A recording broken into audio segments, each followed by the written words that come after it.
Hello दोस्तों, मैं हूं आपका दोस्त और होस्ट। स्वागत है आपका आर्या फिजिक्स पॉइंट पे। आज हम लोग करने वाले BSc part third physics paper 5 के ग्रुप ए का इंपॉर्टेंट क्वेश्चन इस बार के लिए जो है पार्टिकल इन ए बॉक्स। तो यूनिवर्सिटी में किस प्रकार का क्वेश्चन पूछा जाता है वो आपके सामने। Find the eigenvalues and eigenfunctions of a particle in a box, explain degeneracy in this contest. Second आपका क्या है, discuss the problem of particle in a box with the help of Schrodinger's equation. Third है solve Schrodinger's equation to obtain the energy eigenvalues of a particle in a box. Discuss the degeneracy in this contest. 4. Find the eigenvalues and eigenfunctions of a particle in a box. Explain degeneracy in this contest. 5.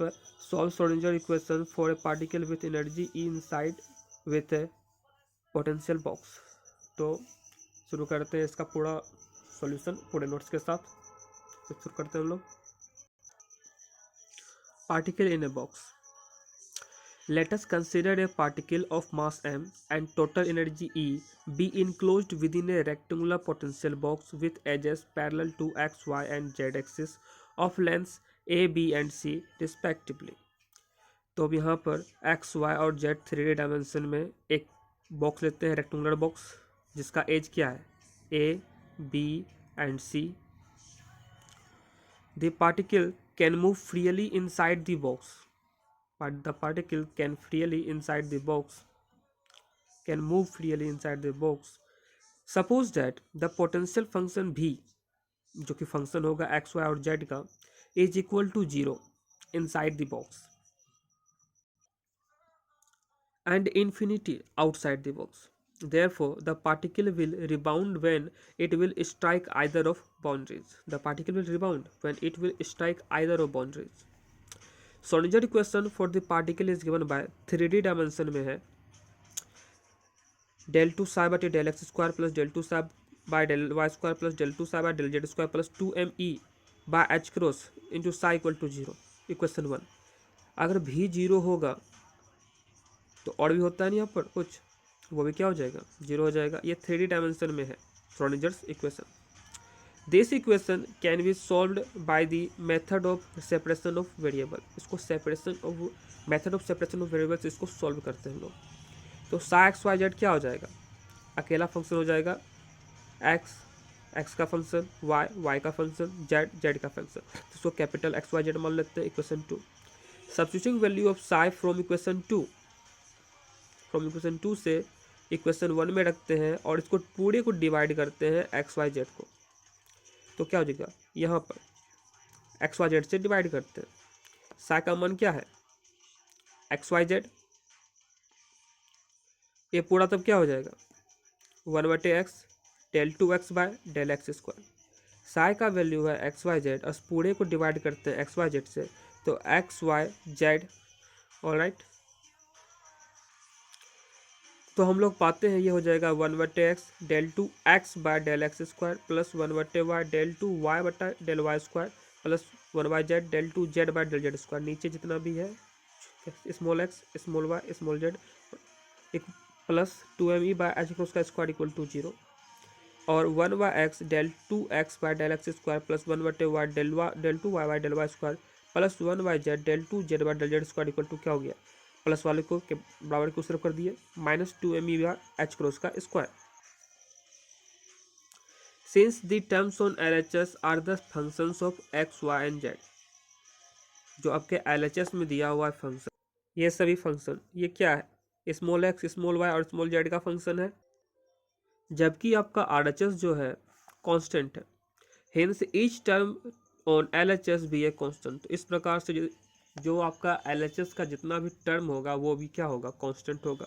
तो मान लेते हैं हम लोग let 1/x del 2x by del x square equal to minus k1 का square, 1/y del 2y by del y square equal to minus k2 का square and 1/z del 2z by del z square equal to minus k3 का square, where k1 k2 and k3 are also constants. Therefore k1 square plus k2 square plus k3 square equal to क्या हो जाएगा 2me by h cross का square. Minus सभी से common लेते हैं तो इस तरफ का माइनस भी क्या हो जाएगा कैंसिल हो जाएगा. Therefore k1 square plus k2 square plus k3 का square equal to 2me by h cross का square. Equation 3. The solution of the above equation can be expressed as, ऊपर का इक्वेशन एक्सप्रेस हो सकता है किससे x equal to a1 cos k1 x plus b1 sin k1 x। ये आप लोग पढ़े होंगे कहीं पे, पढ़े हैं, पढ़े ही होंगे। y equal to a2 cos k2y plus b2 sin k2y, z equal to a3 cos k3z plus b3 sin k3z। Equation 4, the values of constants can be evaluated by applying the following boundary condition. अब इसमें boundary condition अपनाएंगे तो x y z का value निकल आएगा। क्या? Psi zero होगा for x equal to zero and x equal to a के लिए। यहाँ पर साई जीरो होगा, यहाँ पर y equal to zero and y equal to b के लिए, psi equal to zero for z equal to zero and z equal to c. तो अप्लाई करते हैं बाउंड्री कंडीशन इक्वेशन 4 में, तो क्या मिलता है हमको? a1 equal to a2 equal to a3, ये आपका क्या हो जाएगा? जीरो के इक्वल हो जाएगा। फर्दर सिंस b1 जो है आपका x में रखते हैं, यहाँ पर b1 आपका जीरो नहीं होगा। क्यों नहीं होगा? हिंस साइन k1 है, क्योंकि ये आपका साइन k1 है जो है वो जीरो के इक्वल हो जाएगा।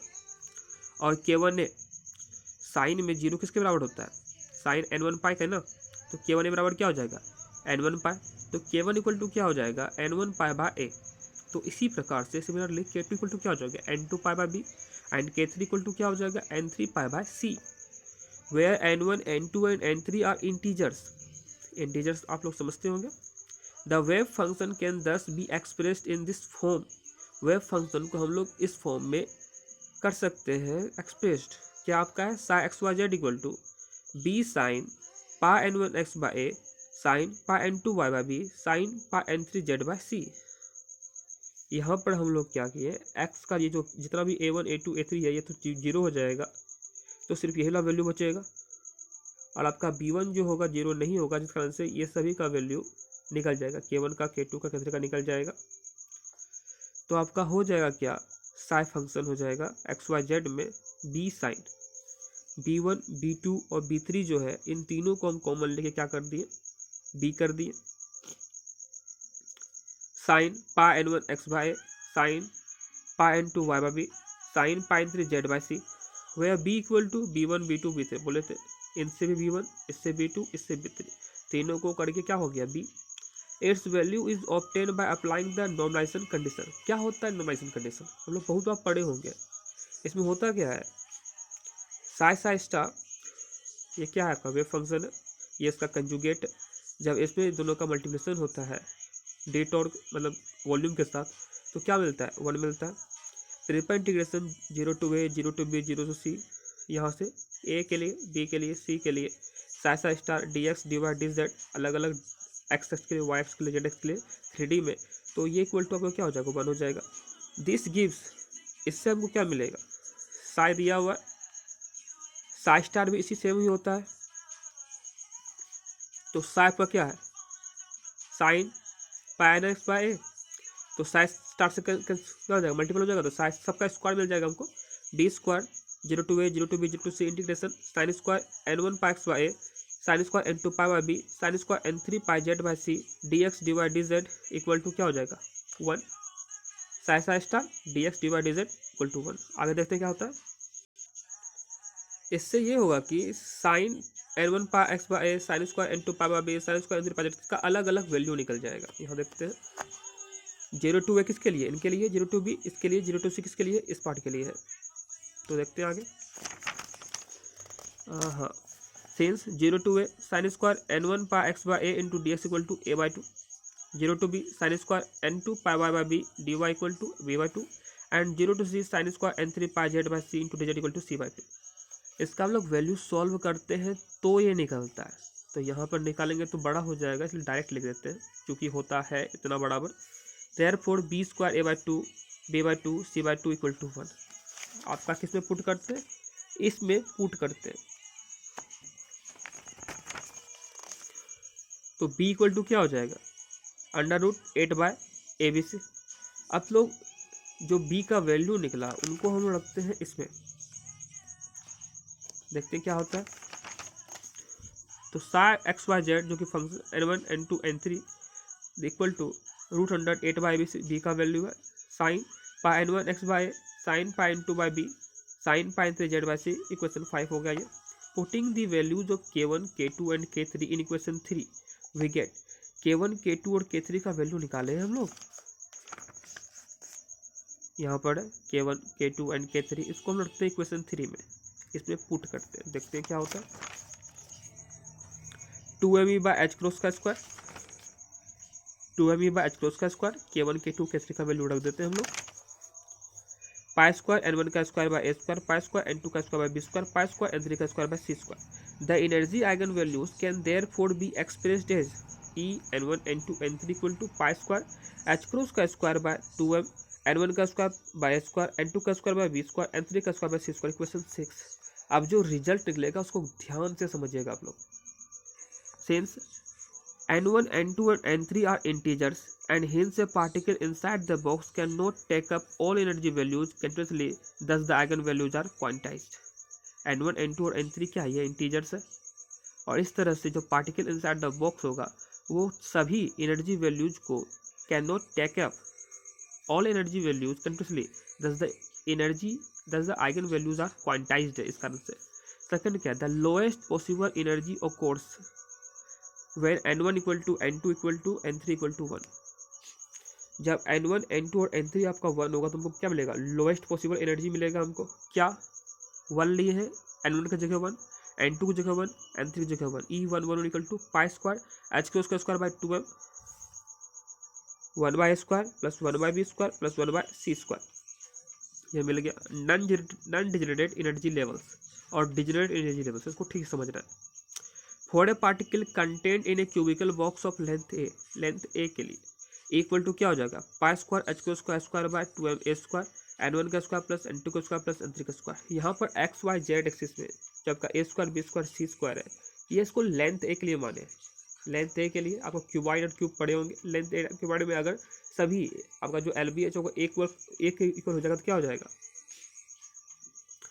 a स्क्वायर कॉमन ले लिया यहाँ पर, तक n1 square plus n2 square plus n3 square. The energy in the ground state is given by ground state, मतलब n1 equal to 1, n2 equal to 1, n3 equal to 1, तो क्या हो जाएगा E1 equal to 3 pi square h cross का square by 2m a square, 1 plus 1 plus 1 3 होगा, 3 pi square by 2m square. In this case no other state will have this energy, this state has only one wave function, therefore the ground state and thus energy state is said to be non-degenerate। all right, क्या इसमें हुआ, इस case में no other state will have this energy, इस energy को कोई state नहीं होगा, किसी स्टेट के पास ये एनर्जी नहीं होगा। This state has only one wave function, इस स्टेट को सिर्फ एक ही वेव फंक्शन होगा, और इस therefore the ground state and this energy state, इस प्रकार से जो ग्राउंड स्टेट होगा और ये एनर्जी जो होगा एनर्जी स्टेट, ये कहलाएगा क्या, नॉन डिजनरेट कहलाएगा। अब degenerate energy levels, the particles having same energy in an excited state can have different energy levels and different wave function. The particles having same energy in an excited state में जो same energy होगा उनके पास क्या होगा, different energy levels होगा और different wave function होगा, और ये सभी such states and energy levels are said to be क्या कहलाते हैं, डिजनरेट कहलाते हैं। सेम एनर्जी एक्साइटेड स्टेट में लेकिन डिफरेंट एनर्जी लेवल्स होगा, डिफरेंट वेव फंक्शन होगा, इनको क्या करते हैं हम लोग, डिजनरेट करते हैं। पहला है for first excited state the possible values of quantum numbers are, for first excited state n1 2 हो सकता है, n1 1 हो सकता है, n3 1 हो सकता है, n1 1 हो सकता है, n2 2 होगा, n3 1 होगा, या n1 1 होगा, n2 1 होगा, n3 2 होगा। Therefore there are 3 different energy states having same energy, 3 different states देख रहे हैं, 2 1 1 1 2 1 1 1 2 हैविंग सेम एनर्जी, सभी को एनर्जी क्या है, सेम है। यहाँ पे देखिए 4 4 4 4 4 4, तो E211 equal to E121 equal to E112 equal to 6 pi square h को square by 2m a square. ये कैसे हो गया, यहाँ पर पुट करते हैं, n1 इक्वल टू 2 कीजिए, 2 का स्क्वायर 4, ये 1 हो गया, 1 का स्क्वायर 1, 1 का स्क्वायर 1, 4 5 6, तो 6 पाई स्क्वायर h को स्क्वायर बाय 2m 2m² क्यों हुआ 2m²? The energy in the किस लिए? For a particle content in a cubical box of length a के लिए।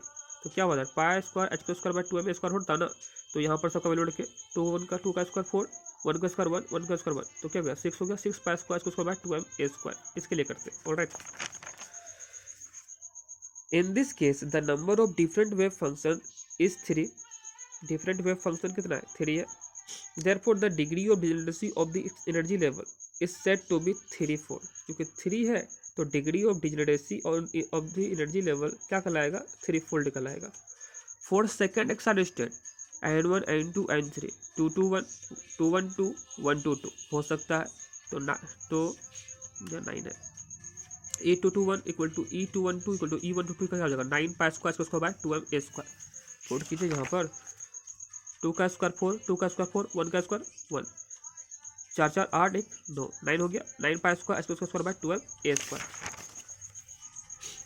यह हो गया। अब for n1 equal to n2 equal to 3 equal to 2, तो E222 क्या हो जाएगा? 12 π² 2m² सभी में क्या होगा? 2 वैल्यू रखना है। 2 का स्क्वायर 4, 2 का स्क्वायर 4, 2 का स्क्वायर 4 क्या हो जाएगा? 12 π² 2m²। It is now degenerate, ये क्या होगा? डिजनरेट होगा। Similarly degree of degeneracy for any energy level can be calculated. अब this figure represents the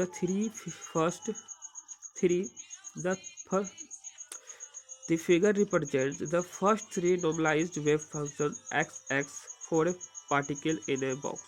x के x पे x एक्सिस पे x इक्वल टू 0 है, x इक्वल टू इन्फिनिटी के बीच में। ये आपका क्या है?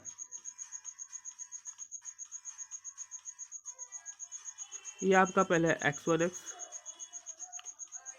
x2x, आपका ये हो गया x3x। ये ग्राफ बना लीजिएगा, इंपॉर्टेंट है।